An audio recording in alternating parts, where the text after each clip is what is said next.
This podcast is part of the Planet Broadcasting Network. Visit planetbroadcasting.com for more podcasts from our great mates. Red hot comic book movie news, shooting up your butthole. The Weekly Planet, the Weekly Planet. Welcome back, everybody, to another episode of the Weekly Planet, where we talk movies and comics and TV shows. My name is James, also known as Mr. Sunday. With me, as always, is my co-host, Nick Mason. Grand time to be here. Isn't it just? Good time to be alive. And, of course, this episode is going to be specially laser-focused on Elon Musk's SNL appearance. We watched some snippets before the show started, and let me tell you, nobody does a Wario quite like Elon Musk. I was saying to you earlier, it's not even as good as that Twitter account called Italian Elon Musk. Yeah, absolutely. So. Yeah. Do you think that's what they were originally going to do? And he went, I can't do that. Oh, that would have been so good. Because of branding and then whatever.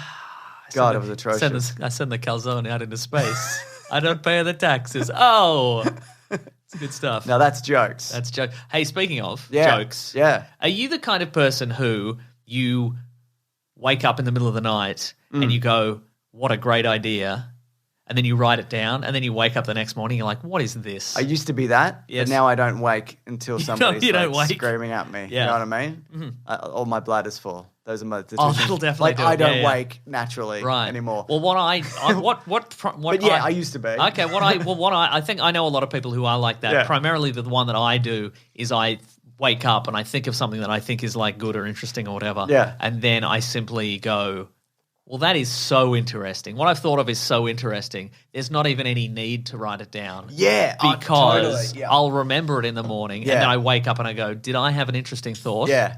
And I didn't. But this one I wrote, this here we happened go. last night. And Wow. I thought you'd be interested in this. It's a full thought as well. Because sometimes. So you remember this in the morning or in the moment? No, I wrote this down. I made a change in my lifestyle, which I think is for the better. Sick. This one, it's a full thought because normally it's just like, like dog saxophone or whatever. And you're like, what is? Wait, is the dog a saxophone or is the dog playing the saxophone? Well, I don't know. So I'd like to see it. Anyway, this is the full thought. Do you think when Johnny Mnemonic's mum is mad at him, she calls him Jonathan Mnemonicthan? And then underneath, there's a space, and then I've written, yeah, exclamation point. Why did you even think you'd use that? I don't know. I mean, here, I guess. Yes. This is what this bit is for. And I'm like, you know what? In the morning, I'm like, still holds up. That's pretty good. Jonathan Mnemonicthan. When are you going to get a real job? My job's putting data in my brain. Gallivanting about with 80 gigabytes of contraband data in your head. And he's like, Mom, that is a real job. And it's 160 gigabytes of data because I put it on memory doubler. God. He did do it on memory doubler, didn't he? Yeah. Oh, my goodness. Anyway, good times. Anyway, we're going to be doubling we have to double our memories this week, Mason, with all the hot topics coming our way. We are going to talk about Jupiter's Legacy in particular. Yeah. I didn't ask. How many did you get through? All of them. Okay, cool. Excellent. Yeah. That's good. I should have checked before the show. So did I. Nice. I'm going to talk some Marvel dates and some sort of new trailer stuff. And also Andrew Garfield is talking about Spider-Man. Oh, that's right. We've got some other news related to the Agents of S.H.I.E.L.D. characters and WandaVision. There's also a new Superman movie in the works. Oh, are people happy about that? They should be. People love Superman. Whoa, Mason. Steady on there. Oh, yes. And then a very exciting DC sequel update, which we will get to. Before we get to that, I just want to quickly mention earlier this week, or last Monday, I was on the podcast All the Small Games. People might know it was one of Andrew Levins's many podcasts and endeavours, where we basically talk about indie games, but it was really just whatever games we were playing at a certain point. But we talk about a bunch of stuff, including the PS Vita, thank goodness, oh my God. and like an Untitled Goose Game and a bunch of other stuff that we'd been kind of playing recently, and that Nice. it was a real good fun time. So it'll be linked below if you want to check it out. It's a great show in general. If you love video games, or even if you don't love video games. Do you think this will turn people around if they Definitely. don't love video games? This will be the thing. Wow. This will be the thing. I find even if people don't love video games, they do love Untitled Goose Game, though. Because it's just a horrible goose. He's a horrible goose running amok. And we talk about, because they did an update where it can be two gooses. Two gooses. Two geese? Two geeses, two nieces to honk at. But I've been playing with my son. We'll talk about it in the thing. Yeah, cool. But yeah, it's quite nice. fun. One more thing. Oh, another note. Yeah, and one more note. We love Easter eggs over here. We love a surprise Easter egg. Sure. Well, this one was pointed out to me this week from Luke Bennett on the Planet Broadcasting Great Mates Facebook group. Love so thank you, groups. Luke. People might know Enid Blyton, the children's author, yes. who died decades ago, but she was famous for a bunch of stuff. She wrote the famous 5 books. Faraway Tree. All that Wishing sort of Chair. stuff, yeah. Secret 7 even. Just a bunch of racist stuff that you probably remember. So the famous 5 books, it's 4 kids and a dog. Yep. They get into adventures, when they're, not at boarding school. It's always like 5 go to camp or 5 go to Treasure Island, all this sort of stuff. Anyway, those books were revamped in 2016 as like satirical ones, which I have purchased many of them by an author named Bruno Vincent. They're like 5 go gluten-free or like 5 escape from Brexit Island or 5 get on the property ladder, all these kind of like satirical ones, which I've like bought and given to people, especially the gluten-free one. I love getting into that one. But there's one in particular which I have here. I've got the hard copy. 5 go on a strategy away day. So they're not really adults, but they're like going through depressing adult stuff is basically what the new books are all about. And so this one is about they have to go on to do some team building exercises at a venue. Yeah. But there is a passage in this one. Let me find it. Where they have to explain where they're explaining why other members of like the people they know aren't there. Okay. Hang on, let me find it. While he's finding that, there's time codes in the description. So if you want to skip this whole thing. Yeah. But I'm intrigued, Mason. Are you intrigued? A smarter man than me would have put a bookmark in this. You don't fold your corners? No, never. Here we go. Page 24. I'm folding corners all day, mate. Here we go. Diana Pilkington phoned from Brighton to say she'd got on the wrong train. Pathetic, although I wouldn't put it past her. Typical Pilko, said George. Nick Mason has to take his 2-year-old to the doctor. 2-year-old, Julian sputtered. That man is a classic virgin. You can spot it a mile away. And James Sunday claims to have contracted Creutzfeldt-Jakob disease. That'll be the least of his problems when I get my hands on him, Julian said. What a turnout. This is what they think of me. He rubbed the bridge of his nose with his eyes scrunched shut. Brilliant. And we're like, is that a bloody coincidence? It's not. It's not? No, it's not. So I checked the emails. This is from 2015. This is from Bruno. It says, wow. Dear James, I'm a writer of humour books here in the United Kingdom, and your very funny podcast helped get me through the last deadline I had to meet. As a thank you, I put in a reference to both of you guys in the book, which I was writing. I think you'll find it quite funny. Nick will probably find it very annoying and insulting. I should be getting my first copy in the next few days, and if it's okay, I'd love to send you one. Where could I send it to? Best regards, Bruno. Well, independently, you've been passing them around. That's right, yeah. So incredible stuff. Fun? I can't believe an email slipped through. Right? God damn it. Apologies for not getting back to you, Bruno, but thank you. And we eventually... It's good to be immortalised. Yeah, you got my 1550. Agreed. Mm-hmm. And I can have that, can't I? There was only one available. I need to borrow 1550. All right. On with the show, I guess. On with the show. So you may have seen this, Mason, but Loki has been moved up from June 11th to the Tuesday, or to the Wednesday beforehand. I didn't know that. Yeah. Or maybe to the June 9th. Let me check my calendar. I've written one of the dates down. I don't know which one I've done. But essentially, it's June 9th, sorry. It's so instead of Marvel shows coming out on a Friday, a Wednesday. They're coming out on a Wednesday. Oh, I did see the video. Tom Hiddleston went out there and he said, Wednesday's stop the new what you're Friday. Doing, which is probably because the Bad Batch is running at the moment. Okay, right. Which is, I think that's great. Why not do some midweek Marvel stuff for once in your life, Mason? Maybe I will. Maybe you will. Maybe I refuse. Maybe I'll watch them on Friday anyway. You probably could, but people will spoil them for you, won't they? I'm gonna buy one of those really expensive Hot Toys Lokis. Yeah. And I give it the finger while I watch Loki on a Friday. That's rude, don't you think? I'm pretty rude. I like it. Yeah. Speaking of things that I like, did you see that Marvel trailer about come back to the movies already? Marvel loves the movies. You'd never guess, but we love the movies. You better get back here. So it's Stan Lee talking about courage and movies and whatever, heroes. Yeah. But more importantly, there's a few reveals. A few snippets from various upcoming movies, So the Eternals in particular, though, because we hadn't really seen any of that. No. There's a Angelina Jolie holding a translucent golden magical sword of some description. Salma Hayek dressed as a cowgirl person. A cowgirl person? That's right. Yeah. My thought process there was cowboy, but... no, cowgirl person. You got there, didn't you? That's right. Maybe I don't know if she's wearing a big cowboy hat in the trailer, but in my mind she is. And that's good. That's so cool. Yeah. I also had a bit of a panicked moment yesterday because my nephews were around and they were like, hey, did you see that Eternals trailer? I'm like, no, that was just a snippet. And they're like, no, it came out. There was an Eternals trailer. And I'm like, oh, God fucking damn it. So I thought it had just dropped. Yeah, right. So I'm like, I'm going to have to go and do a Turtles trailer breakdown. But thank God they were idiots and I got away with it, mate. That's right, yeah. Yeah, until that inevitably does happen to me. But Yeah, I've that's survived, right, yeah. I survived another day.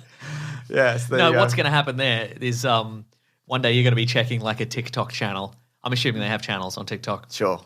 And it's going to be your nephews. And they're like, watch us prank our Uncle James. Watch this. Hey, James, you see that Turtles trailer? And you're like, ah! And you have a heart attack. That's right. And then do they say I'm so cringe? Yeah, Because of of my course. heart attack? Yeah. Oh, look at this guy. Look at this weak heart.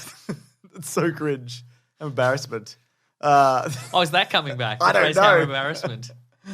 There's a few other things in there. They just kind of confirm the Fantastic Four is happening. yeah. Ms. Marvel 2, or Captain Marvel 2. The Marvels. The Marvels, which would probably be Monica Rambeau, the Ms. Marvel from the upcoming TV series, and of course Brie Larson's Carol Danvers. But they could put in, there's other Captain Marvels they could do. Yeah. And Black Panther 2 is called Black Panther Wakanda Forever. That's pretty cool. So we don't really know what the storyline there is going to be. But just a few more tidbits to be like, We love movies. get back here.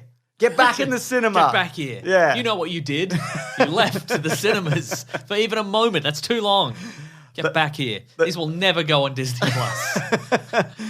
It was also mentioned that Blade has pushed its production date from September of this year to July of next year. Okay. That's a long time. That's a long time. So apparently they're still kind of hashing out the story. They want to get it perfect. Okay. Perfecto. 100%.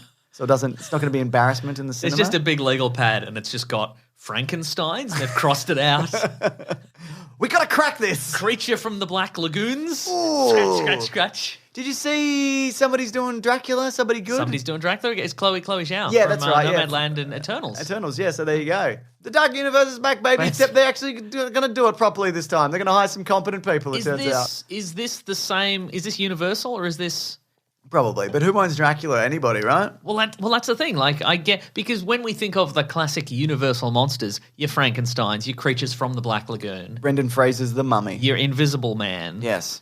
We think of them as owned by Universal, but do they have? Is it some sort of thing where they have the exclusive rights to make Right. movies? Maybe Because those particular movie versions, Yeah, maybe. because anybody can write a Dracula story because the concept is out of copyright. But can you put that into at the movies? Yeah, she is doing it for Universal, so there you go. So Okay, right. however that works, Yeah, Universal. and it's going to be like I think she said something about it's being like a high tech situation. Dracula's got a phone. Got an iPad. They did that. Yeah, they already did it.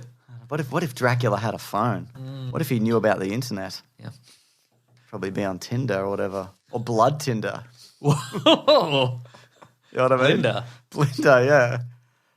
There's been some Elon Musk stuff playing on my computer in He's the all- background. Thank yeah. God it was muted because that would have just been going the whole time. Or unless it's just in there. Maybe it's on the car. No, I've muted my computer. Thank Okay, goodness. James, picture this. Dracula. Yep. Opened his mouth. He's got the big Dracula claws. Yep. Big Dracula teeth. Claws. He's got the big Dracula Yep. teeth. And they expand like car aerials. Very good. One gets stuck. Tries to One, yeah. What's he? Is he biting TV signals? Snatching a legal cable out of the air? That's what he's doing, yes. Okay, Yes, great. that's right. Wow, what a monster. He's getting Cinemax. Terrific stuff. Andrew Garfield lied this week. I don't know if you saw I this. did see his big lie. He was on the Yeah. Happy, Sad, Confused podcast. And he's like, I don't know what are you talking about? With this Werewolves. You started talking about the werewolf game. You know? thing?" Oh, yeah. Did you see that? Where he's No. like, you know, the werewolf game? Or Yeah. it's Secret Hitler and whatever, whatever Yeah, we'll yeah, call yeah. it. Where it's essentially, for those who don't know, where everybody's accusing you of being a certain thing, but you're saying you're not that Yes. thing. But also the point of that game is that you're a big liar. Someone's a big liar. But he's saying he's not in the new Spider-Man movie, and he used the phrase or the language, I never got a call, which could mean open to interpret. He's in it. Yeah. I Yeah. don't know what else to say. Yeah. I don't know that for a fact, but he just Why would you is. miss out on that guy? Yeah. What a slap in the face if you're like, nah. Like he would have had to He'd be burn- angry. You would have had to burn some serious bridges Oh, yeah. if you were in a previous Spider-Man movie and they don't invite you into this one. Agreed. Well, he did burn some bridges. Do you remember how he kind of got fired? He didn't turn up to a Sony board meeting or something? that's and then right, they fired yeah. him. But they were probably going to do it anyway, I guess. I don't know. Yeah. There you go. What do we got? We've got a rumor from Giant Freaking Robot. Oh, yeah. Just screaming that out across the city. Marvel apparently wants to bring back characters from the Agents of S.H.I.E.L.D., but treat them as new to the audience. It will essentially be a soft reboot of the property and characters that will act as a tip of the hat for old fans by being completely accessible to anybody who never saw Agents of S.H.I.E.L.D. Didn't that Agent Carter recently come to Marvel Legends or whatever So it is? it's out of continuity. Yeah. But also in Agents of S.H.I.E.L.D., the last season, I think, is... Different timeline Different timeline. So they're all technically not in the How does that Marvel work? Does that mean the anyway. whole thing's in another timeline or just that last season? I think they're just the last season, yeah. How'd they get in another timeline? Ant-Man van? Ant-Van. Trans Am. Dracula, aerial teeth. That's it, yeah. That was that's the writer's room at Agents of S.H.I.E.L.D. Dracula vampire Wi-Fi teeth? Yes, okay, let's do it. Why not?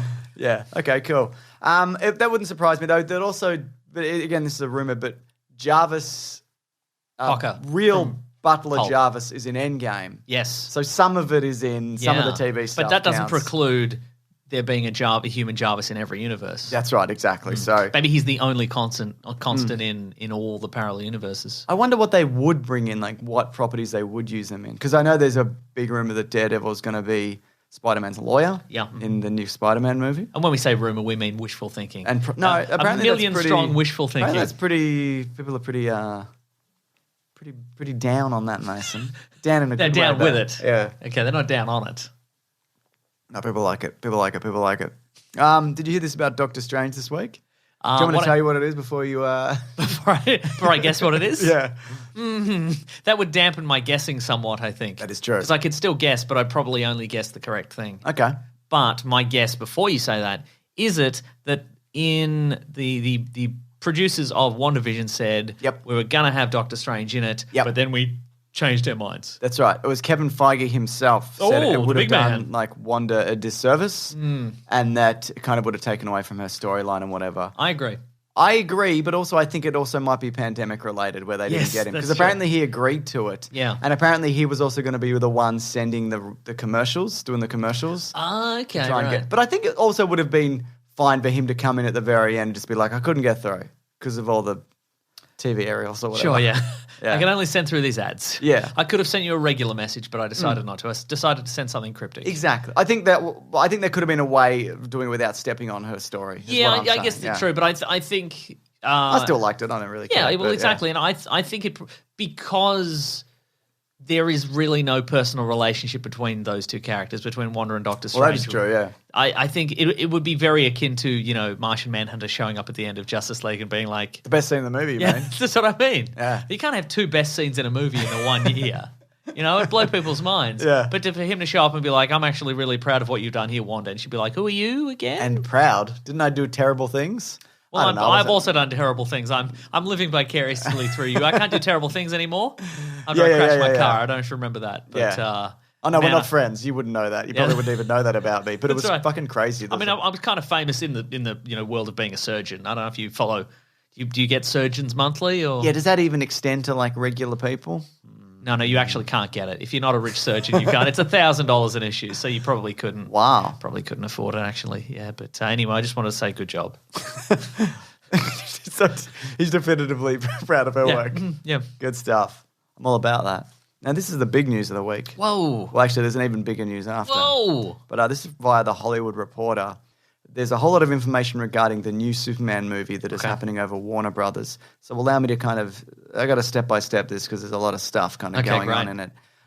First of all, to catch everybody up, J.J. Abrams made a massive multi-$100 million deal to produce stuff and potentially direct things of his choosing through Warner Brothers. This is off the back of obviously rebooting Star Trek and Star Wars and the one about a train monster. Yeah.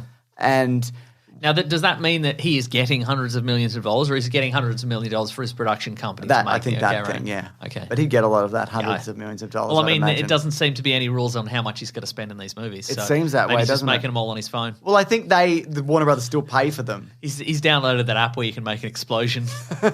Yeah, I'll do that. Oh, look out, Superman, there's missiles coming. He's impervious. Yep, that's right. Not a scratch. It's that's like why he doesn't happened. flinch, yeah. He's used a force field to make it like nothing's happened. I shouldn't have Superman. filmed this in portrait, but... What can you do, So Give me more money, I'll film it in landscape.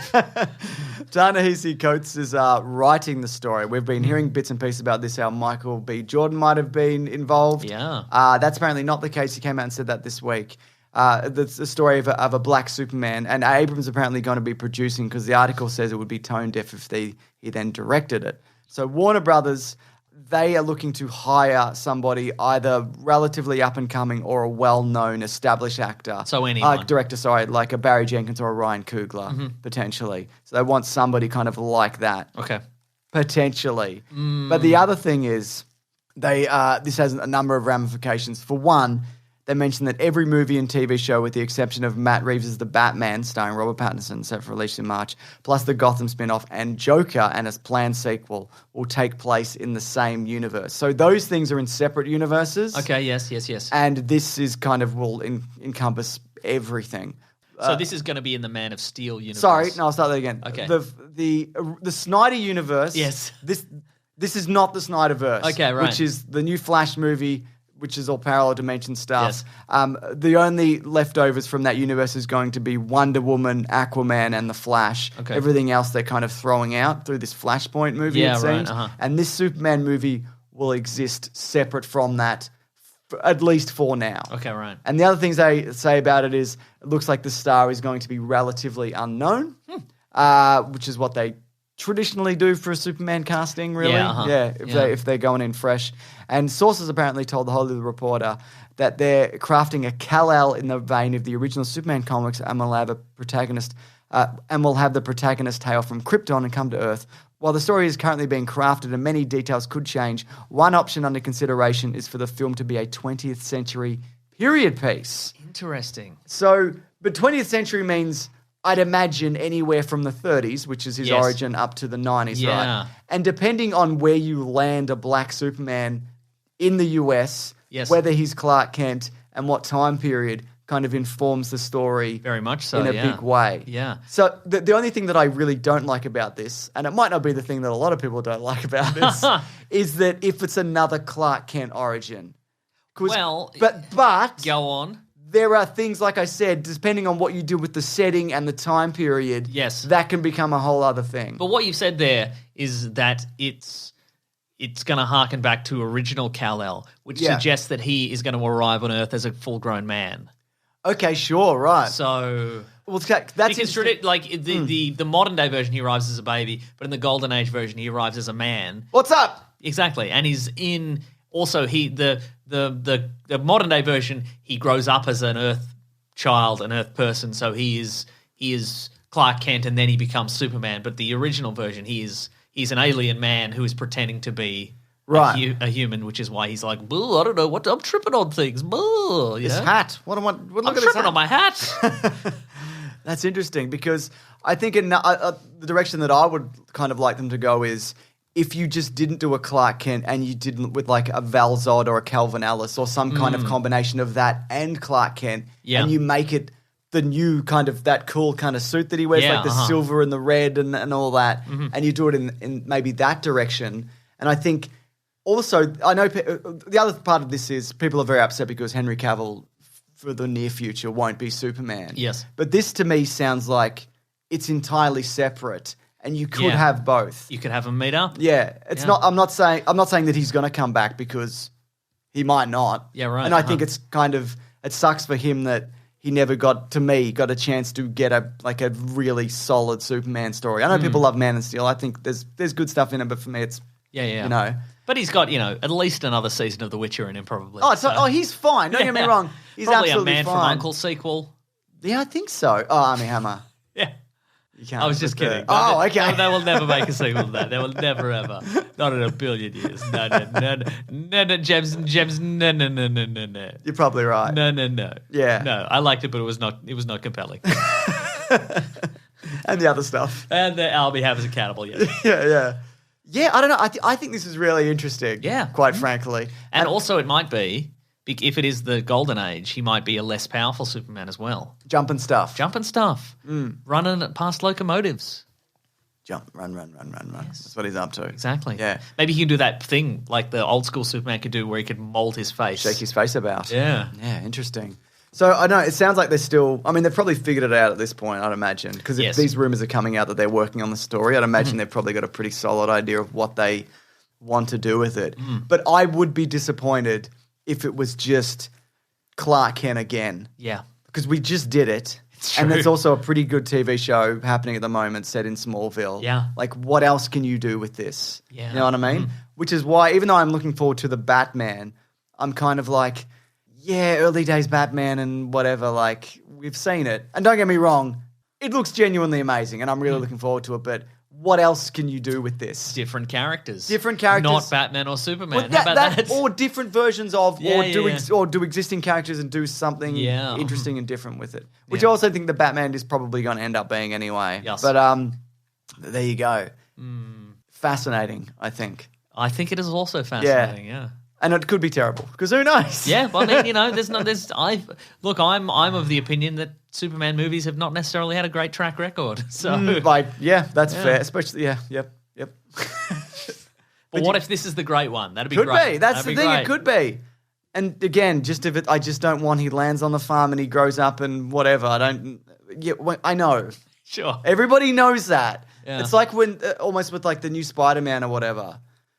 And even if you don't like Tom Holland as much as you like Tobey Maguire, at least we didn't have to sit through all that shit again. Sure. Because we did it twice in a row with two different Spider-Men. Yeah. But among that news, I don't know if you heard it, Mason. Go on. I just kind of slipped it in there. It was in the when I was talking about the different universes. Oh, you snuck in some extra news. Yeah. You sneak. I won't have it. So it says, it's going to be in a separate universe for a number of things, including Joker and its planned sequel. Oh! Joker 2 jokes, new jokes, or whatever it's going to end up being called. All right. I'm excited for this. Yeah, I guess. Yeah. There's also people. This is interesting because I didn't like it when it came out, and I still don't like it. I think it's kind of dumb. And I think it's kind of done. So I thought it was fine, and it's kind of done. Okay, I would see another one. Yeah. I just want to see messed up Bruce Wayne, and just because he's. Yeah, I guess he's got a bad father, and like the whole idea behind Batman is his father is kind of the last good man in Gotham, despite being a millionaire, billionaire, whatever. Yeah. In this one, he was awful. So what's this Batman going to turn into? Just a monster, probably. I guess, yeah, exactly. If they even do that. Yeah. Or if it's just the Joker, he's just joking about. He's just joking about again. Still joking. Joking about. Yeah. But I guess. They must have an idea. I was going to say good idea. They must have an idea. More Joker stuff. For me, that movie, and we did a whole episode on it, and I've talked about it multiple times. There's that legal pad that's got riddles scratched out. Penguins scratched out. More Joker stuff. Yeah, there it is. So, yeah, look, okay, but like there was also because all of these things were kind of bunched together. Some people took it as that the Batman movie is set in the same universe as the Joker movie, which could very well end up being. I don't think it is, but you could if you wanted to, I guess. But let's see. New Jokers, 2 Jokers, or whatever they're doing. Why? I don't know. Because it made so much money. Because it made $1 billion. Exactly. You're right. Yeah. All right. Cool.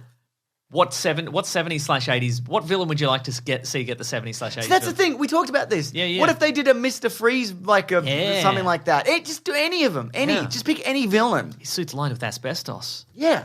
Can't do that anymore. Can't do it. It's the 80s, though. They didn't care. It's the 80s. He just lived in a fridge. Yeah. Like the Joker did in that movie. Just lives in a big fridge. Every now and then he steps out and he's like, oh. The Legion of Doom headquarters has got a big double fridge in it. Joker and Mr. Freeze live in separate compartments of the fridge. A couple of double fridge boys, mate. Yeah, good stuff. Yeah. Is it time to talk about the thing that we watched this week, Yes. Jupiter Ascending. This is the first Millarworld production at Netflix. Yes. Because... James, were you doing a joke or not a joke there? What did I say? You said Jupiter Ascending. Jupiter's Ascending. Nope. Jupiter is Legacy. I've actually written Jupiter's Ascending here. That's incorrect what you've said there. That's a different movie. See, what I initially assumed there is you were going to do one of your classic fake outs where you're going to read the summary of the movie Jupiter Ascending with Jupiter's Channing Tatum or whoever is Mila in that. Kunis. And Mila Kunis. And then Edward Redmayne. And then I was going to be like, James, but then it turned out I wasn't doing you're a bit. operating at 40%. All the time, every time. So yeah, it's apologies. I could have led that into a great joke, but I didn't, did I? No, but I think we definitely salvaged it and it was seamless. I was listening to the episode we did the other week, Mark and Naomi, on Mortal Kombat, and there's a moment where I'm talking about 3 different characters and I call every one of them Kano. Yeah, we all let it slide. And nobody said anything. Yep. Why didn't you say something? Thought it'd be funny. Did you all look at each other and go... Yep, we all did. You sons of bitches, all of you. And I think you'd done a few in a row, and we're just like, let's just let him have this one. We all knew who you were talking about. Yeah, so yeah, it's cool. fine. Okay, yeah, good stuff. You can correct me, I don't mind, but you don't want to at this point. Except when you do, I guess. Yep. So, what was I going to say? So, it's, Here's the thing. If you call it Jupiter Ascending again, I'll just let it go. Yeah, and I will. Yeah. And I definitely will. So, it's the first Millarworld production because they got purchased by Netflix. Netflix, yeah. So, you know, he's worked on previously Kick-Ass, Kingsman. For people who don't, Mark Miller, he's written a bunch of comic books that have been adapted to movies with more or less accuracy and quality. Yes. Like it's wildly varying. Like some are quite similar. Like Kick-Ass is very similar. Wanted, almost no Way off. correlation at all. Kingsman, pretty close. Yep. But it's kind of more sci-fi in the movies. Yep. But yeah, he's now switched from, Millarworld has kind of switched from being a guy who creates comics and then they get adapted to movies and TV shows, and he's more like a guy who comes up with TV and movie concepts and then he's allowed to do a comic book if he wants. Exactly. But he's got a bunch of stuff sort of still in the tank that are going to be turned into things. So many. And this is... We've so many things down the line. We've got Kano. We've got Kano's coming in after that. Kano? Yeah, nice. I think they're doing another Kano after Whoa. that as well. Yeah, so what did you think about this, or what did you think the story was? No, And then okay, what do you think about so... this? It's on Netflix as well if you haven't seen it. We're going to do non-spoilers and then some spoilers. Yeah, and I think probably we might spoil a little bit of the comic book in spoilers, maybe. Yes. Also, I don't know anybody's name in this. Okay, that's quite all right. We can refer to them as the actors' names, or Kano. the colours of their costumes, Kano. You know. Yeah. So basically, the premise is the very short version is that in the 1930s, a group of 6 people are drawn to a mysterious island, and then they return from that island after some mysterious circumstances. They return with superpowers. They become the world's first 6 superheroes. Yeah. And then in the modern era, they've been doing superhero stuff for decades. They've all got grown kids their now. hair out. The world has changed, and how they deal with that. Badly. And it's interesting because in the comic book, the moments on the island are very brief. Like that. I don't know. There is a comic dedicated to it, but I started it and went, I'm not really into this. Jupiter's Circle? Yep, or Ascending. And Jupiter's Kano. But yeah, so that was the part of the narrative that I wasn't really that familiar with. Yeah, so the comic book basically starts with a couple of pages where the characters are like, "Boy, it's the 1930s, and you've had this dream. You want to go to an island, and I think you're off your rocker, but I'm going to ballywell join you." They're not British, but they're like, "We're going to go to the island," and they go to the island, and it just cuts to the modern day, and they're superheroes basically. And then in like Jupiter's Circle, there's there's a few more pages of that. Yeah, but it's like 5% of the narrative. Yeah, and this. The journey to the island and the reasons for them going to the island and everything that happened before the island, that's half this series. This is sort of this series alternates between the modern day and the 30s, and pretty interesting. Initially for me with the 30s stuff, I was like, I wish there was kind of less of this. Okay. Or they did one episode of it. Right. Just took one of these 8 and went, we'll just do the island stuff. Yeah, right. But then by the end, I think that was the storyline that I actually preferred of the 2. Yeah, right. Because the other storyline kind of didn't get to where the comic immediately goes to. Almost immediately, yeah. Yeah, well, I mean, I think maybe we've mentioned this in the past. I think that one of the reasons that Mark Miller does get to make so much stuff in Hollywood is he seems to be not precious at all about what it's turned into. Yeah. Like the idea of Wanted was about supervillains, And in the movie, it's just about like assassins and a loom and who they're going to shoot. A loom of destiny. Yeah. Like it seems people are just like, he just, he licensed it out and let people do what he wants. Yeah. And changes have been made in this. Like it's some in small ways, some in big ways. Like there is so much more stuff in the past. Yes. But yeah, this is the characters have spent their lives living. Their superhero lives anyway, living by a code that Sheldon, who's played by Josh Duhamel, sort of has set up. It's like we don't kill, we don't interfere with world affairs, we don't do all this. We just save lives and stop crime and do good. We kiss each other. And that's one of the reasons. They've sort of, I think, kind of cannily been like, okay, why is it that this world isn't completely different from our world? Yeah. And they've gone, okay, well, it's because they've decided not to intervene in anything. Yeah. They didn't intervene in World War II. They didn't intervene in the Vietnam War or Iraq or anything like that. Somewhat intervene in World War II. Yeah. But they're like, okay, we're just gonna, we're gonna. We just stop trains that are crashing. We stop trains that are crashing. We don't do anything like that. And half of the people in this group are like, okay, that's good, and this is how the world should work and how we should operate. But there are other people who are like, we have all these powers, why don't we change the world? Yes. Kind of thing. And also, it's leaning towards the younger people because they're descendants of superheroes. And when they get the powers from the island, maybe a bunch of people got irradiated to a lesser extent. It's a good it's never really explained in the comic books or in this. Yeah. I think it might be a case of this just is a superhero universe in the sense that some people fall into toxic waste and sometimes there's aliens and sometimes there's, spirits or what have you, and it's all just super science and it's all just a combination of things. But I think there is a scene, I don't think this is really a spoiler, but I think when they gain their powers on the island, there's a sort of a burst of radiation and it goes onto the boat. That's what I that's out figured, that's waiting for them, and you see it sort of irradiate because everybody else who's not like the core six or the children of have like lesser powers. Yes. And there's some exceptions, like the one supervillain in particular that, we'll get to. A lot of the time I was like, I fucking hate Josh Duhamel's hair. Really? Just God, cut it. I hate it. Just cut your fucking hair, mate. What I thought was interesting, they're very accurate to the comic books. He would have looked so slick. Do you reckon? With a slick grey haircut. Yeah, that's true. But I just needed somebody to look to. You know what I mean? But they're very comic accurate, and especially I like the very dramatic distinction between like the characters as they existed in the 30s, like all clean cut and tweedly little mustaches, and then the modern day they're just like they're old and they've let it all go, which I think is fun. Well, some more than others, but and it seems like relatively recently as well because you see Josh Duhamel when his kids are young and he's not quite there. Do you know what I mean? He's kind of on his way there. I did like the superhero suits designs. They're very like garish and in a good way. I think I saw that somebody who designed shoes for Nike or something worked on these or something, and you can definitely see that in a lot of the costumes because I think they're pretty terrific. It's pretty light on action as well, isn't it? I guess because it's you got to keep your budget that's true. kind of in check. How did you feel about the action? It was there's a first battle with the pretty big kind of supervillain.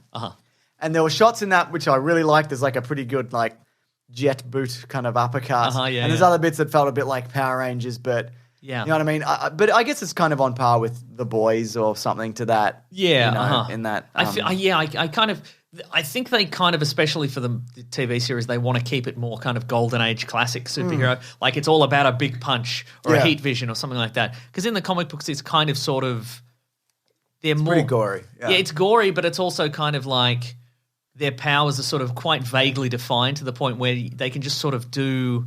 Like they all have core abilities and they all have a special ability, but it also seems like they can kind of do whatever they...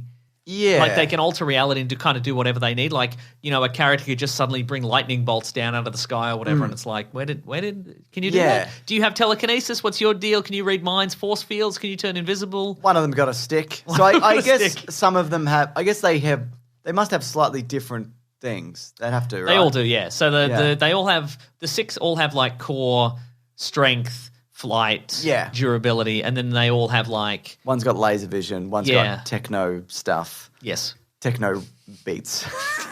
Yes, correct, Just continuous techno beats. Yeah, like mind control and shit like that. But But yeah, so what did you think of this in general, though? Like, did you like it? I liked it. Yeah. I thought it was a little stretched, especially early on. Right, yeah. I feel like maybe the novelty of the constantly going back and forth between time periods wore me out a little bit. Yeah. Also because, with I think maybe one exception, everybody on the island in the past is still alive in the present. Yeah, So okay. there's really no... Yeah. There's for something, and obviously it's more for developing character, so it's not necessarily a flaw, but just the idea that so much of this is devoted to this dangerous, island in the past, what's going on with that, and we all know that they're fine later. Well, then it sort of dissolves this dramatic tension of half the show. Yeah, that's fair enough. Yeah, you're right. And there's a few people introduced. I thought the last person to the island was going to be the guy with the tweedly mustache who turns up and does technopath stuff. I liked that guy. He was kind of briefly introduced. It was in the autopsy, and he took apart the device or whatever. I'm like, who's this guy? He looks like a 1930s guy. He's just a separate guy. Yeah. Who might have known somebody near that boat or whatever. Yeah, maybe. Yeah. Yeah, I also found it equally... It was insufferable, I found. Oh, that's what I liked about it. Yeah, I'm like, this guy sucks. But which I also found with the Josh Duhamel's character, I found him really infuriating because he's kind of an idiot. He's kind of the worst. Like a very simple view of things. We'll do spoilers, I guess. I think we can do a little bit without spoilers. Sure, okay. So, but I think he's not dumb. I don't think, but he was the one who developed this code of we don't kill and we don't do this sort of stuff. And, it's a system that he's wearing out because, all these innocent people are dying. And if you just killed one of these villains, it wouldn't, that wouldn't be a problem anymore. But also, he's relied on this so long that he starts out a little more loosey-goosey, but he's kind of he's become sort of really ironclad with these rules to the point where he's like... The opposite of his hair. Don't swear in my house kind of thing, kind of vibe. And I think he's realised he's kind of hamstrung by this code, but he can't change it now because it's too late. I thought it was also interesting that his wife, Leslie Bibb, kind of started off as this free will and kind of Lois Lane reporter type, but by the end she'd just kind of come fully in line with his core values, and then she's like, what the fuck am I doing? Yeah. It's like two completely different people when you're cutting back and forth between that character, and I liked that they came around to that. Yeah. And she was like, I've just been living by this thing just because you said it, and I don't really believe it anymore in the way that, you do. And also, at his core, he doesn't really believe it. It's kind of proven. Yeah, he is moment. only. Yeah. He is on. I feel like these aren't spoilers just because they're not punching related. Let's do spoilers. spoilers. I'm going to say best show ever. I agree, I had a good time.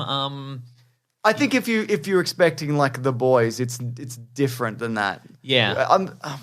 It's not really like anything currently. Like it's got shades of a bunch of stuff, but it's not really like. I don't know. I mean, it is kind of like Invincible. Yeah. And I mean, at its on a reality level, it's a sort of an indie comic that is been turned into a series. Yeah. It's superheroes that meet kind of self-aware real world. But I feel like if you liked Invincible for the blood and the guts and the self-awareness, this is... You will not get... No, this is more... This is kind of more corny, I think, in a lot of ways, and kind of cheesy. But I think it's good. And it says, I like the idea that it's kind of, it's these very ideal characters sort of butting heads with the real world and real America, and Absolutely. I mean, they mentioned some stuff about Nazis and being in like literal Nazis in the streets or whatever, which I thought was like... Well, it's not bold, but just to like... when you openly kind of acknowledge or mention things like that, people get real uppity and be like, well, actually the real Nazis are... You know what I mean? Yeah. I don't want to get into it. Actually, the real Nazis are the ones that are fighting against the Nazis. Yeah, I don't know. We'll get messages. But...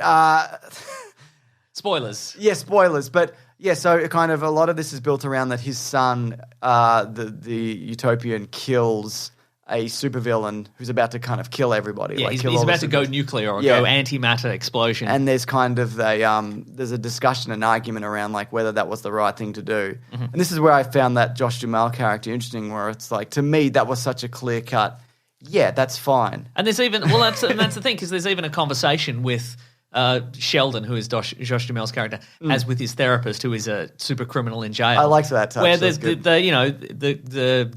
psychologist is just like, cops can shoot people in self-defense, and soldiers can do it. Yeah. If it's a life or death situation, why is it different from you guys? And he's like, well, I'm not that's not us though. That's we're a completely different class of which I like. I understand, and I think is a very admirable goal in this fictional scenario. Yes. Cops shouldn't shoot people, I think. But hey, but then in like a scenario like this, again, a fictional scenario, seemed pretty clear cut, honestly. And he ended up being a clone and whatever anyway. So, but yeah, I honestly thought, because the bigger twist of this, which we'll talk to, I thought they changed the villain from the comics. Yeah. Because they wait till the very end, and the villain, who is revealed to be the villain, does a lot of non-villainous, confused stuff when nobody's around. Yeah, I think potentially, and again, this would be my biggest flaw with this, or my biggest criticism with this show, is that I think they maybe had designs on changing it. Maybe because Jupiter's Circle and Jupiter's Legacy, it's on a hiatus, but it'll be back like next month, and they're it's going to be building on the show and maybe some new stuff or whatever. Sure. I think maybe they got some notes from Mark Miller about where that's going to go. They thought about changing it, but they were like, well, we should make it different. Yeah. But then they didn't. So for people, the biggest in the comic books, the biggest kind of difference of opinion is Sheldon, the utopian, who wants to uphold the code and he wants to not interfere, and then his brother Walter, Brainwave, who has like his thing is he has various telepathic mental powers and etc. He wants to be more active in changing the world, not only in terms of like war and that sort of stuff, but like economics and feeding the hungry and that's social programs and all this sort of stuff. Yeah. He's like, I've got all these ideas. Yeah. We should go and I could just do it. Yeah. And, no one could stop me. And they hint at that early on in the show because he's like, I think there's an economic crash coming and I'm going to protect the company in the 30s, and its workers. And I'm like, oh, they're doing the thing. Yep. And then, because he's a guy, he's got all the ideas and he can kind of sort of see the future or thinks he can at the very least. Yes. But then they go a completely different direction for a time. Yes. But sorry, you were saying. Yeah, but in the comic books, quite early on, it's kind of it's revealed that there's going to be a coup because Walter is just like, well, we're going to have to kill Sheldon and his wife, and I'm going to get Brandon, his son, on board with me. Yep. And then we're gonna do this by force kind of thing, and they do. Yeah. And really early on, and they bring in this like new world order. Yeah. And then his daughter goes underground, which Sheldon's daughter, which we will see in subsequent series. It was kind of the troubled teen, I guess. Well, they both kind of are, but he's not in the comic. The son isn't really aspiring to be a superhero. He's just kind of burnout. He just kind of hates his dad. Yeah, and he doesn't like doesn't. So I wonder if we're gonna get that, or if we're gonna get. But so in this, like you were saying, it's revealed. In this, initially we're supposed to believe that the villain behind all of this is Skyfox, who's one of the original 6. He had a falling out with the other 5. He's disappeared. He became a terrorist of sorts. He's Matt Lanter, who's Anakin Skywalker in the Clone Wars. Oh, the voice of. Okay, that's cool, yeah. We're supposed to figure out because, or we're supposed to believe that it's him, and he's built this sort of dangerous clone, and he's up to all this dangerous stuff. Yeah. But then it's revealed at the end. It's Walter. It's the Utopian's brother. Yes. And he has built this clone, and he has engineered all this to cause a rift between the family members and cause a rift between the heroes and the public and all this sort of stuff. He's probably released, like, stepping crime up. It's probably him doing it. Yeah. Why things are getting But as you said, at the scene right at the start where they fight the big villain, whose name I cannot recall for $1 million. Dr. Atomic Chest. There we go, yeah.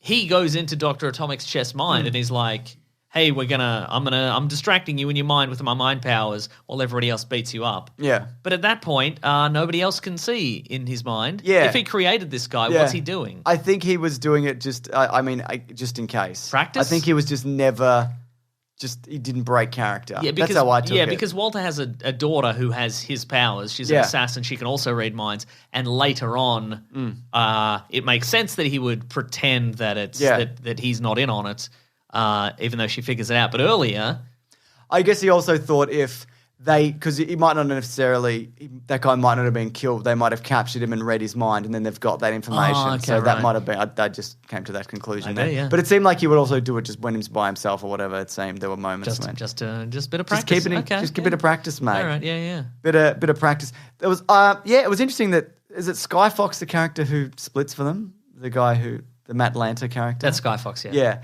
So he's not, the older version is technically, he's not in this at all. Like he's just an his imaginary- mind. He's an imaginary man. Yeah. And I wonder whether he's got him captured somewhere and is using him to create technology and things like that. And maybe because this brainwave guy whose apparent ability is in mental powers. Yeah. He can create a clone. Yep. But again, it's I guess maybe it's a case of like, can you just talk to another supervillain and they have that's what I figured. Abilities, that can do that. Something to that extent. Yeah, but I one of the things that they did change, which I thought was a change for the worse. Go on. Was that his son, Sky Fox's son, Hutch, has a staff, like a baton. Yes. And it's a teleporting stick. Yes. And he can go anywhere in the world. In the comic, his father makes that, and it's basically all of his father's powers in a staff. And as long as he's got that, he can use it like as a weapon. He can teleport with it. It does a bunch of different stuff. Where here, it's another guy from the island, but he's got it now, maybe? No. So, or was that a copy? You are misremembering. I see what you're saying. I? Yeah. So in the comic books, so on Blue Bolt, his special ability is he has this staff and it can enable him to teleport anywhere. Yeah. But when Hutch meets his father, he tells Sky Fox that actually Blue Bolt's his favorite superhero. So Sky Fox builds him a staff that can do everything that Blue Bolt can. I didn't know that. Okay, so and he basically says, "I built you this as a kid." And he says, "But I'm giving it to your mother, and when you become old enough, she'll let you have it and you can use it. But it's too dangerous for you right now." Oh, okay. I did just remember that. Okay, so that still might be the case. Yeah, then. But that is odd that Sky Fox could just be like, "I'll just build you that guy's powers." What you want, and he does it out of a flashlight. He's just like, exactly. He just does it, and it's indestructible, I guess. Yeah, because he has. Okay, so that's not really a change then. No, or it probably won't be. Although in this version, Hutch, who is again the Sky Fox we don't see, his son. Yeah. He is a sort of technological genius. Yes. In a way, in the comic books, he's just a guy. Yeah. So it seems as if even though Hutch didn't gain any of his father's powers, he's gotten something. Yeah. He's gotten some, because Sky Fox's abilities again are just sort of. He seems to have some sort of ability to build whatever he wants. That's his power. Like he can build a ray gun. Yeah. Or like a hologram. Technopath, Yeah, he's a technopath. Yeah. So it seems like even though maybe Hutch hasn't had any powers, he maybe has some sort of intuitive thing. That would make sense. And he seems to be able to at least tinker with the cosmic baton thing. I liked how there was a magic van. I like the magic van also, yeah. I like that Australian guy.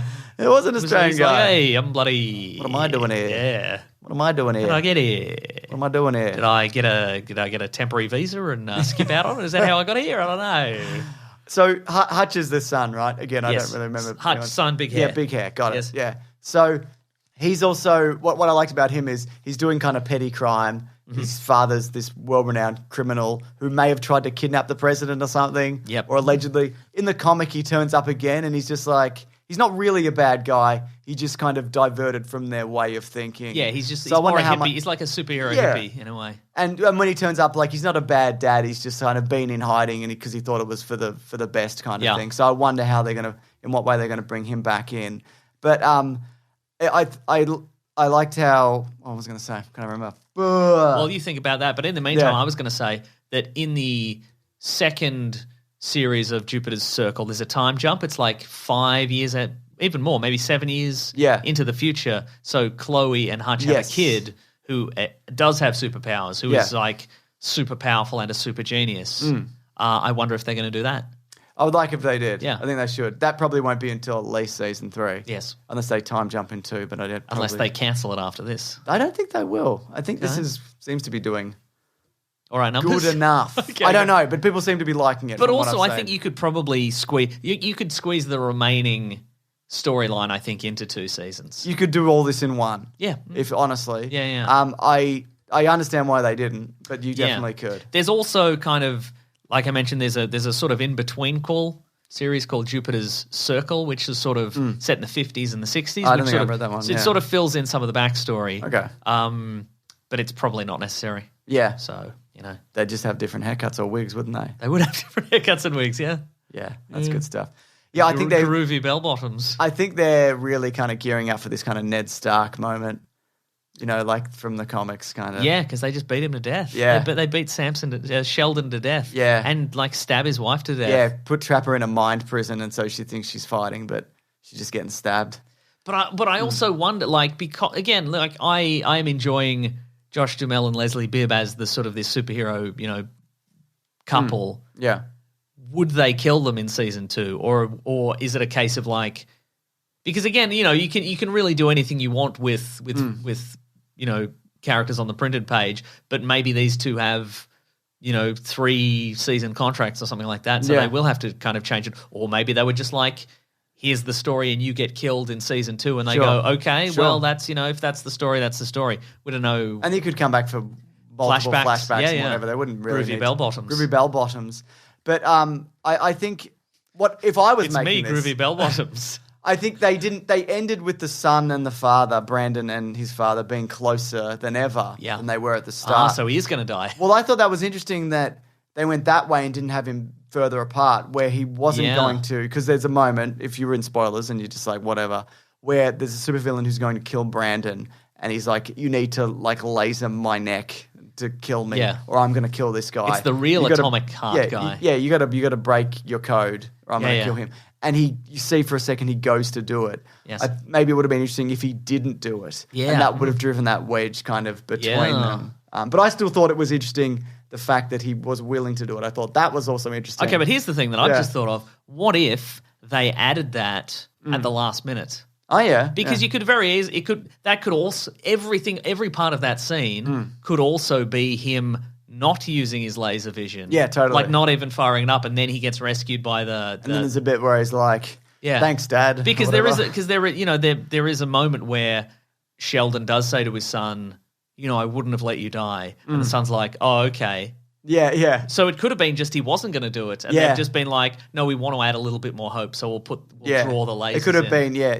That's a good point. What I was going to say about that guy with the staff. Yes. Here we go. I've remembered, but I've forgotten for a second. Oh, here we go. So he's doing petty crime stuff, but he could be doing more. There's that nuclear mob boss who's melting people in a toilet cubicle. Right. Yes. And he's this big man. Yeah, he's this terrifying guy, and he's seemingly scared of this guy, but when he's pushed into a corner, it's just it's not a problem.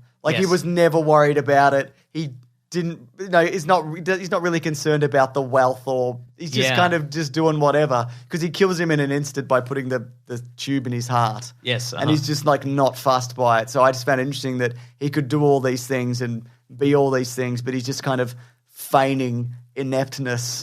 Just because it's easier, I guess. Yeah. They did pack in a lot of superheroes and villains. And a lot of stuff. A lot of stuff in there. There's a magic van in this show. They're also 40-minute episodes, not even. So really, that's true. Squeezed a lot in there. Unless you have anything else to say, I've got one question for you. Okay, go on. What did you think of those 1920s, 1930s suits? A period accurate. Yeah. But beyond that, I saw some good textures. There was some good some thick fabrics. I do have the exact sweater one guy has. Wow. I think they bought it from the same place I bought it from. Like a Savers? No, like a company that makes weird retro clothes. Cool. Look, they're very accurate. I do question whether some of them would be wearing, soft collars in a kind of financial context. They'd be wearing like a stiff celluloid collar. I thought some of their expedition clothes were a little bit ridiculous. Oh, yes. So here's a question though. Yes. This is unclothes related, but when they go to the island, yes, because I haven't read the prequel comic. Yep. Was it this whole test from that a bunch of other people had failed? It's not really explained. So that's what. Is it aliens or what is it? Well, it's definitely aliens. Yeah. So I think it might be Jupiter's Legacy 2. So it's the second season, but it's only a couple of pages. The thing happens where they go through a doorway and they end up in a doorway, but they're in space, that bit. Yeah. But it isn't we have to pass the test and we all have to, believe in ourselves and leave our troubles behind and pack up your troubles in your old kit bag. Hakuna Matata and Kumbaya and all that sort of stuff. They just go through a door and then they're in space. And instead of there being the visions of the people they wish they can see again. Yeah. And the glowing lights or whatever. There's just aliens there. Okay. They're like little grey men, and they're in sort of like white bishop outfits. Hello. And they're like hello, and then they're like, hey, we're gonna give you superpowers. And it's never, they don't really say why. Yeah. It's really up to the heroes themselves to interpret why it is. But in the second season where we see Chloe and Hutch's son, who's super smart, he has a conversation with Sky Fox when they meet again, and they're like, what? They have a conversation about why they think it happened, and they sort of both seem to come to the conclusion that the aliens want to enhance humanity to see if humanity can breed with the aliens and make some sort of super race. Right. Okay. Like maybe that's the working theory. Sure. Although it hasn't happened yet. Although maybe it'll happen in the new series. Your Jupiter stuff. Yes. More Jupiters. Double dupe. Cool. Anyway, no, I liked it. And more. Yeah. I would like to see other people's opinions of it. I imagine for a variety of reasons, there's probably people hate elements of it, or all like it wasn't my favorite thing. Sure, but it was okay. It was pretty good. I liked it. Yeah. I was looking forward to it, and it was pretty good. Yeah, I think it was definitely. And I'm going to read the comics again. Yeah, I think it probably would have benefited maybe one episode a week. Okay, I think I probably would have preferred it like that. Again, I think part of the same, the sameness I felt of like, oh, okay, we're back in the past. Okay, we're back in the modern day and that sort of thing. That felt to me a little bit exhausting, but I think it's probably because I watched 8 in a row. Yeah. And if I watched one a week, I reckon it'd be like, oh, they're back in the past. It's very exciting. I've got that jumper. Absolutely. Can you imagine if the dad from that 70s show was the one who got the superpowers? My goodness. Right? Red, that's right. And the Clarence man Boddicker from RoboCop. Yeah, I was going to say Red Foreman. I was going to call him Red Fox, but it's Red Foreman, isn't it? There you go. Speaking of, Mila Kunis was also in Jupiter's Ascending. That's Legacy true, yeah. Ascending. We're going up. Wow. Eddie Redmayne's screaming at us. The movie. All right. Like Mason said, love to hear your thoughts. But let's go do a different segment of the show, Mason. Oh, what we're reading? But what is it? It's what we're reading. I can never remember what it is. What we're reading? Yeah.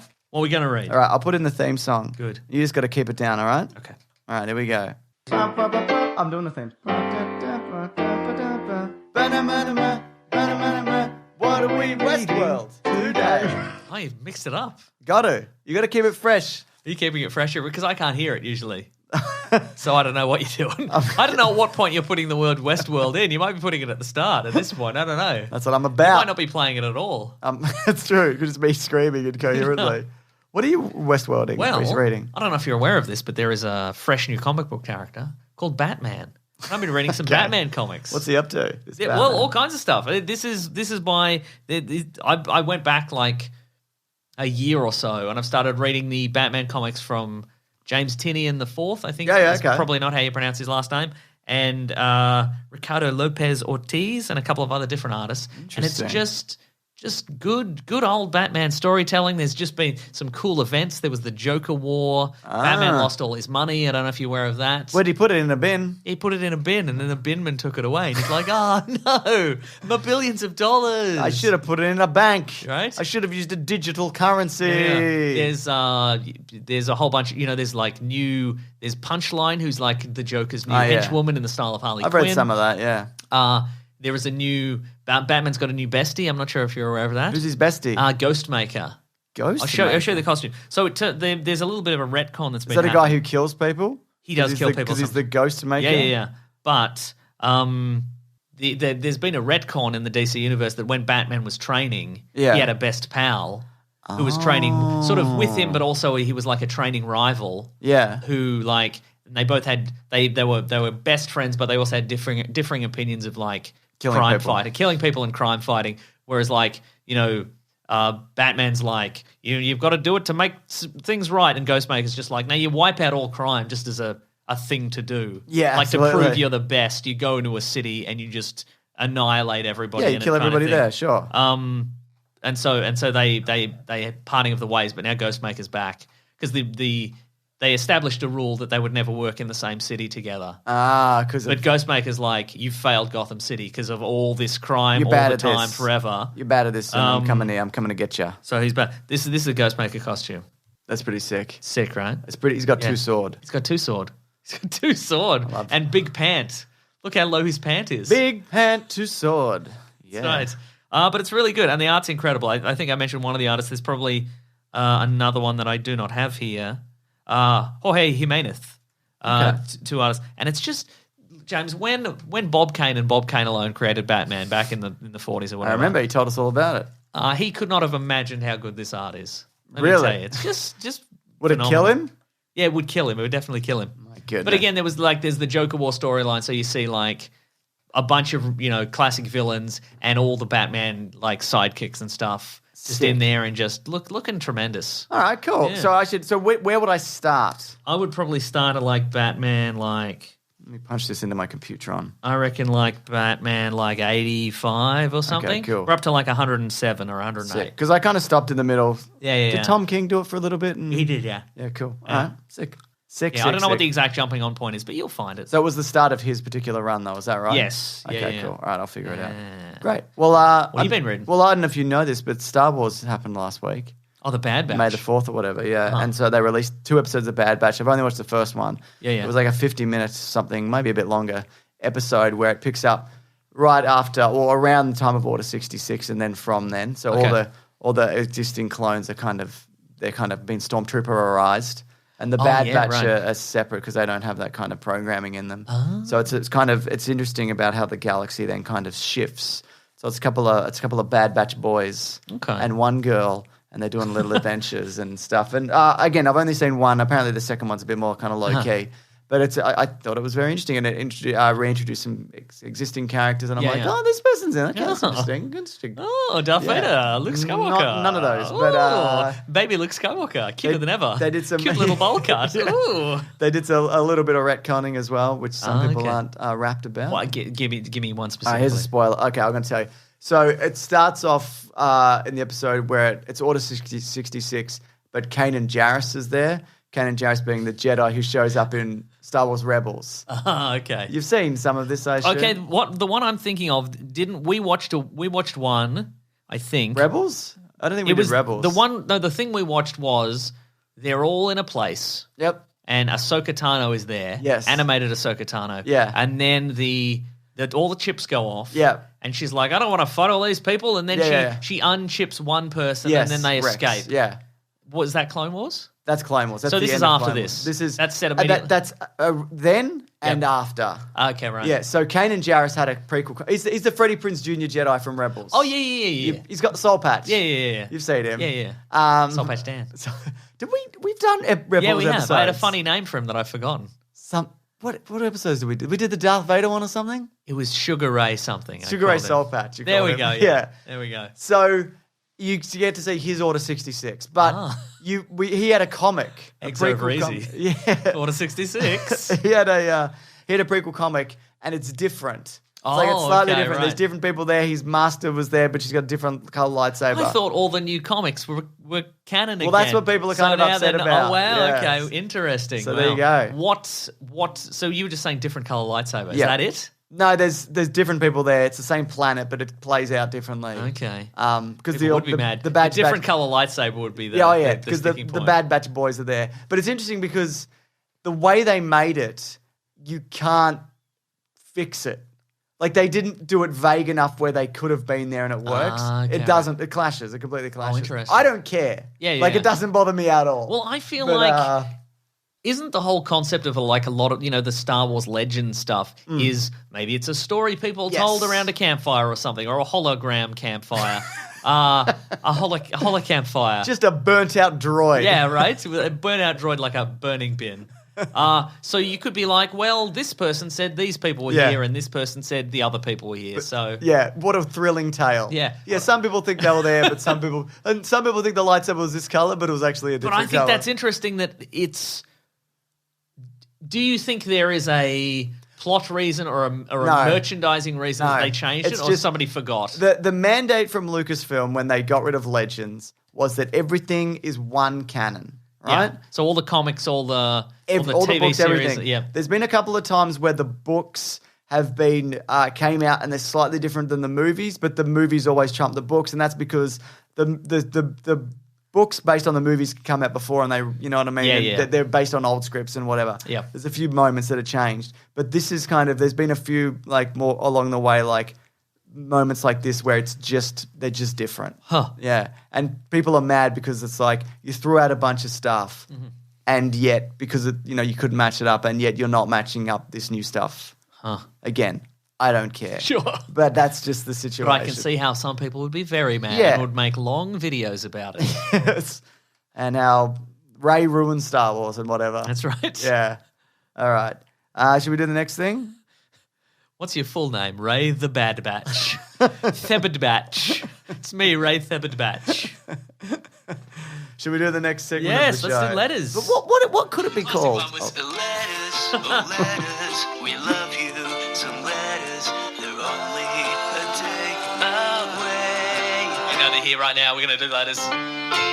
If you thought we were going to do letters, you goddamn right we are. You better believe And it. if you do want to reach the show, whether that be a letter or a voice memo, you can go to weeklyplanetpod@gmail.com or you just right. want to hit us up on the tweets. Yeah, hit us up on the tweets. Hashtag weeklyplanetpod or tweet directly at us. But maybe put that hashtag in it because then I do a search for it every week. I see what comes up, what's been drummed up. That's right. What do you got in terms of letter? Speaking of drummed up, drumming. this is from McLean. Hello, he says, McLean. Weekly whackadadoos in the Canadian Army. Ooh. Hey, James and Mace, I've been listening to the pod for 4 years now and have never met another weekly wackadoo in the wild. This week, though, I was walking out of the mess hall on the military base I'm stationed at and walked past another soldier listening to the pod out loud on his phone. Wow. As James is a man of the world, I thought you would appreciate the strange fact that troops across the world from you are walking around bases blaring the pod for all to hear. Love the pod, always look forward to each new episode. Thank you, McLean. What an absolute psychopath. What a bold, what a power move. Hey, does anybody in this base like just Star Wars talk when nobody knows what they're talking about? Well, I do, and I'm going to make you all listen to it. That is incredible. That's great stuff, right? But they didn't talk. It doesn't sound like I mean, that. I no. wouldn't because I'd be No. like, Jesus. Yeah. Do Maybe you could be like, hey, I also listen to that, but shut up. Exactly. Shh. Put your headphones in. What are Yeah. you, allergic to headphones? Claire and I had a discussion about that and how old people play their music out loud. Uh-huh. Like there's like, some people like consider it a cultural thing and whatever. And I'm like, I understand that. I'm like, fine, get some fucking headphones. Sure. Like that, I don't care. Uh-huh. And she made mention like if you're in the park or whatever and you're walking, yeah, whatever. But like if you're around people, don't do that. What's wrong with you? It's like, boomers on their speakerphones. Oh, yeah. In cafes. Wow. Stop it. Anyway, what are we doing? I got a tweet You here. got a tweet? Let's hear it. It's Let's called- hear it. It's Out from, with it's it. from Andrew, who says, thoughts on doing a Tenet commentary where you and Mason explain it as it goes, as the movie goes. Hashtag Weekly Planet Pod. I think this would be a movie commentary we'd have to get a practice run in, I think. Yeah, is it one of those ones where we'd try to understand it fully and go in and really concentrate, or we just mostly ignore it and just That talk? one. Yeah, that one. Yeah. We're talking about breakfast cereal for most of Yeah, it. that's the one that we do. Tenetos. I don't want to watch Tenet ever again. Wow. What about you? Well, see, should. I didn't hate it. No, I think I said at the time I should probably wait for home release and watch it with the subtitles on. I think maybe I'll buy it tomorrow on the Blu-ray and rewatch it with the subtitles and see if I get more out of it. I mean, it looked good, I agree. stylish movie. Everybody said lots of smart words. There was a boat. There was a boat. They're on a yacht. They're like, we're on this yacht. That's right. Let's do some exposition on this yacht. What do you think? What do you think? That's worse than having music on your phone, what you're doing there. Oh, right. Weird. Not you. Oh, okay, right. I was talking to you. Yes. What were you doing? What would you... I was doing this. Oh, that's fine. I don't care. Why do I care about that? I don't know. Is that worse than music? Yeah. Yes, it is. In your mind. In your diseased brain, it is. You diseased maniac. All right, what else you got in terms of letters? Oh, Or let's do you see. have any other This letters? one from Adrian. Hello, Adrian. Just wanted to say thanks, it says. Done. Hi. Yeah, there's more. Oh. Yeah. Seem disappointed. Fine. Hi, I've been listening to your podcast since Spider-Man Homecoming. Always a treat to have a new pod to listen to on my commute come Mondays. No doubt. Commute home Mondays.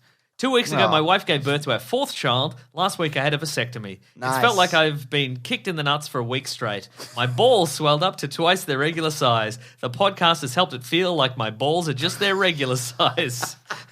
Thanks for the good times and carefully grab those gems from Adrian. Thank you, Adrian. Man, imagine having balls double the size, but a podcast being so good you didn't even know your balls were double the Right? size. Yeah. Incredible. Now, I would like him to be saying that out loud in a park. Hey, this podcast makes me feel like my balls are regular size. But they're actually currently big balls because of Huge the balls. vasectomy I had. You wouldn't believe it. Oh, my God. 4 kids straight up. Yeah. That's a man who knows what he wants. No more kids. Sure. I've been talking about doing that. I think I've been telling you. I might have even mentioned on the show. Sure. Just for the ball inflation more than anything. That's right.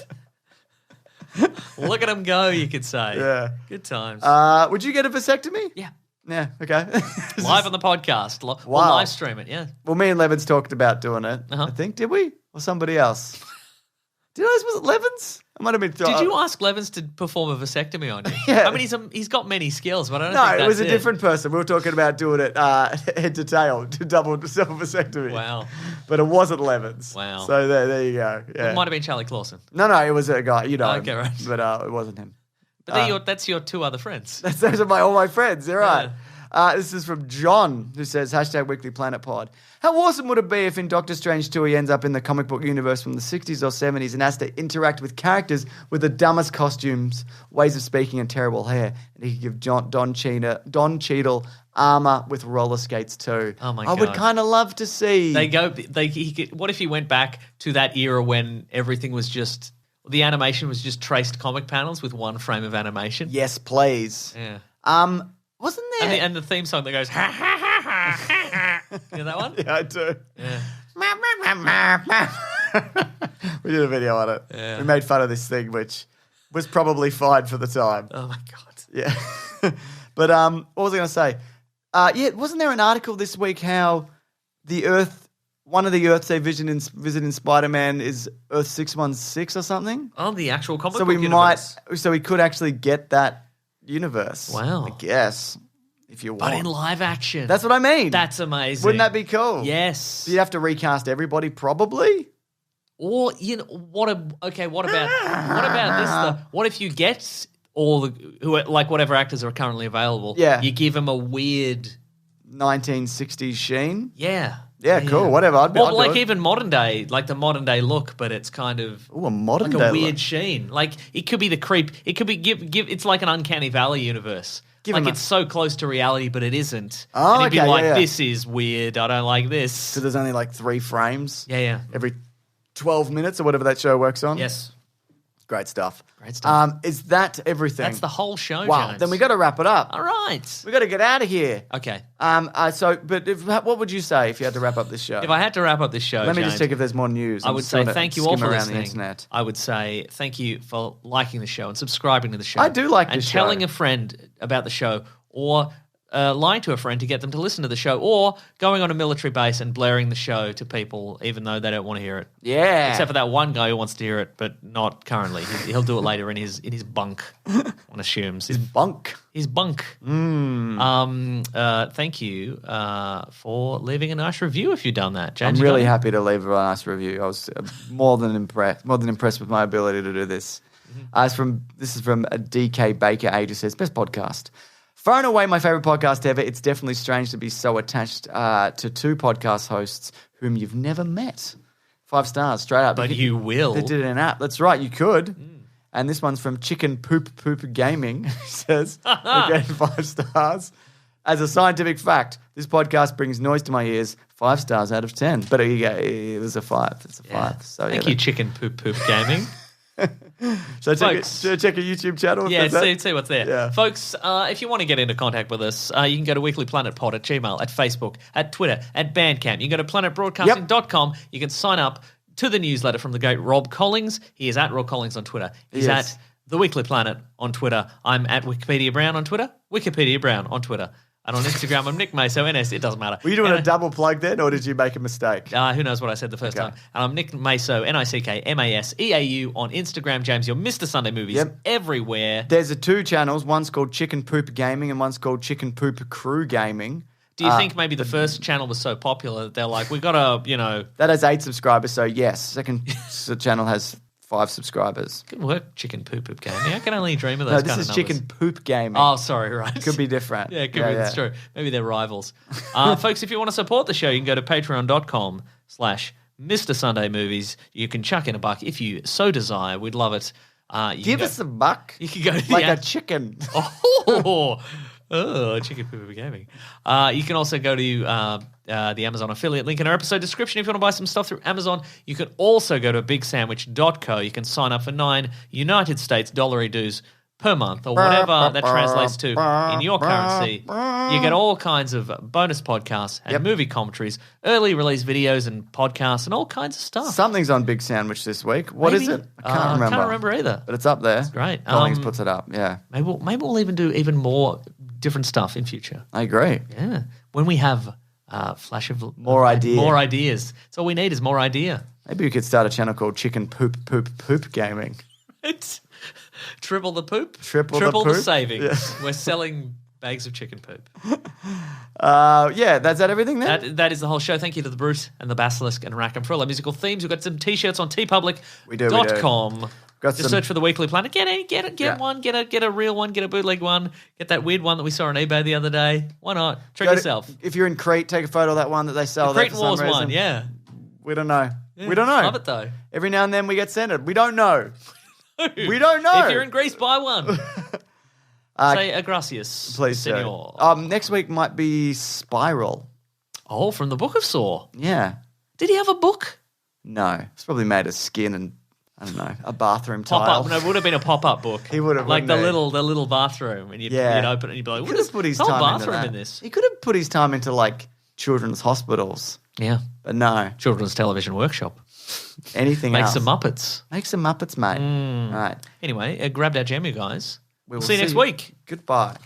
Let me just check if I did ask who I asked to get a vasectomy with. Okay, how are you going to check that? I'm going to bring my 3 friends. Sure. Get him in a party line. Everybody. Was it you? Was it you? Was it you? Well, it's Levins. Was it Levins you? said I'd talk to you about my balls. Goodbye. This podcast is part of the Planet Broadcasting Network. Visit planetbroadcasting.com for more podcasts from our great mates. I mean, if you want. It's up to you.